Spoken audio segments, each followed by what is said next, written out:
California के जंगलों में लगी आग पर काबू पाने के लिए हर संभव कोशिश की जा रही है। लाखों लोगों को बेघर होता देख प्रकृति का दिल भी पसीज गया है। यकीनन मौसम और हवाओं की स्थिति पहले से बेहतर हुई है, जो कि एक अच्छा संकेत है। हालांकि विशेषज्ञों की माने तो मौसम का मिजाज बदल जाने से राहत तो मिली है, लेकिन आफत अभी भी खत्म नहीं हुई है। विशेषज्ञों का कहना है कि आग पर काबू पाना अभी भी दूर की कौड़ी है। न्यूयॉर्क पोस्ट के मुताबिक विशेषज्ञों का कहना है कि इस आग को बुझने में कई और दिन लगेंगे। कारण ये है कि हवाओं की स्थिति बेहतर तो हुई है, लेकिन इसे पूरी तरह ठीक होने में फिलहाल वक्त लगेगा। गौरतलब है, दक्षिणी कैलिफोर्निया का भीषण आग से जूझना जारी है। विशेषज्ञों ने संकेत दिया है कि पूर्ण नियंत्रण हासिल करने में फिलहाल वक्त लगेगा।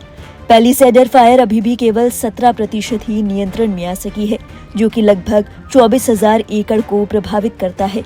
ये क्षेत्र ब्रुकलिन के आधे हिस्से के बराबर है। हाल ही के हफ्तों में दक्षिणी कैलिफोर्निया में 40,000 एकड़ से अधिक क्षेत्र में आग लगी है। इस सप्ताह की शुरुआत में गर्म और शुष्क हवाएं तेज हो गई थी, जिसके कारण परिस्थितियां और बिगड़ गई। अंदाजा लगाया जा रहा था कि अगर हवाओं का प्रकोप खत्म न हुआ तो अमेरिका को प्रकृति का रौद्र रूप देखने को मिलेगा। प्रकृति यूएस को खून के आंसू रुलाएगी। हालांकि कुदरत को इससे पहले ही वहां के बाशिंदों पर तरस आ गया और हवाएं पहले की तुलना में काफी शांत हो गई। कैलिफोर्निया में लगी आग पर ताजा हाल देते हुए एक्यूवेदर के वरिष्ठ मौसम वैज्ञानिक हेदर जेर ने न्यूयॉर्क पोस्ट को बताया, हम पहले से मौसम में कुछ सुधार देख रहे हैं। यही कारण है कि आप आग पर काबू पाने में इतनी सफलता देख रहे हैं। पिछले सप्ताह वे हवाएं इतनी तेज थी कि वे अग्निशमकों से भी आगे निकल गईं। हवाएं अब कम हो गई हैं और इस सप्ताह अंत तक आग पर काबू पाने में महत्वपूर्ण प्रगति की उम्मीद है। एक बार हवाएं शांत हो जाएं तो बहुत जल्द ही नियंत्रण पा लेंगे। जेर ने यह भी बताया कि आग को बुझाने में हवा की दिशा महत्वपूर्ण भूमिका निभाएगी। बताते चले, इस आग के भड़कने का मुख्य कारण सेंट एना की हवाएं मानी जा रही है। जेर ने बताया कि फिलहाल सेंट एना की हवाएं शुष्क रेगिस्तानी हवाएं ला रही हैं। अगर इनकी दिशा में परिवर्तन होता है तो ये समुद्र से नमी लाएगी, जो कि आग बुझाने में कारगर साबित हो सकती है। जानकारों की माने तो लॉस एंजल्स ने दूसरी बार सबसे शुष्क सर्दी का अनुभव किया है, जिसमें केवल 0.16 इंच ही बारिश हुई है। इसका बड़ा कारण ग्लोबल वार्मिंग माना जा रहा है। विशेषज्ञों की माने तो मानव प्रकृति से इस हद तक खिलवाड़ कर रहा है कि प्रकृति चाहते हुए भी बैलेंस बनाने में सक्षम नहीं है। इस बारे में जेर ने कहा, आमतौर पर इस समय बारिश होती है, लेकिन इसकी शुरुआत बहुत धीमी रही।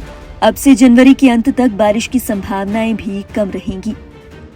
वहीं वाशिंगटन के सेंट्रल पियर्स काउंटी के वन्यजीव समन्वयक जैकब वीगलर ने कहा है कि उन्हें उम्मीद है कि जल्द ही इस आग पर काबू पा लिया जाएगा। कैल फायर की रिपोर्ट की माने तो ईटन, पैलिसेड्स और हर्ट्स की आग रविवार से आगे नहीं फैली है। हालांकि ये भी कहा गया कि पूरी तरह से इस आग को बुझने में अभी समय लग सकता है। इस बारे में वीगलर ने कहा, उस आग का कुल आकार बहुत बड़ा नहीं है। हमारे यहाँ हमेशा उससे बड़ी आग लगती है, लेकिन इसका प्रभाव और स्थान बहुत ज्यादा है। 1 महीने तक वहाँ से ना लगी रहेगी, ताकि ये सुनिश्चित हो सके कि आग पूरी तरह से बुझ जाए। उन्होंने ये भी कहा कि शहरी अग्निशमक जंगल की आग की तुलना में अनोखी चुनौतियां पेश करते हैं। वनस्पतियों को काटकर आग रोकने की जगह शहरी अग्निशमकों को रोकथाम परिधि स्थापित करने के लिए सड़कों, नदियों और जल निकासी नहरों जैसी मौजूदा बुनियादी ढांचे का उपयोग करना चाहिए। गौरतलब है, दक्षिणी कैलिफोर्निया क्षेत्र अत्यंत गंभीर परिस्थितियों का सामना कर रहा है, क्योंकि जंगली आग एक सप्ताह से क्षेत्र को तबाह कर रही है, जिससे हजारों घर खत्म हो चुके हैं और कम से कम 25 लोगों की मौत हो चुकी है।